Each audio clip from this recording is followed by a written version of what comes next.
नमस्ते दोस्तों, प्रणाम। आइए हम लोग कजरी गीत लेके आए हैं। अच्छा लगे लाइक सब्सक्राइब कीजिएगा, कमेंट बताइएगा कि गाना कैसा लगा। हमरे नैहर के हो चुनरिया ननदिली चोराई ना। हमारे नैहर के हो चुनरिया ननदिली चोराई ना। हो त सवेरे हम पुलिस बोलाए, हो त सवेरे हम पुलिस बोलाए। हमरे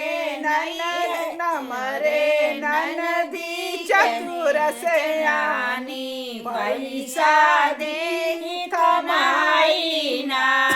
हमारे ननदी चतुर सयानी पैसा दे कमाई ना। हमरे नैहर के हो चुनरिया ननदिली चोराई ना। हमारे नैहर के हो चुनरिया ननदिली चोराई ना।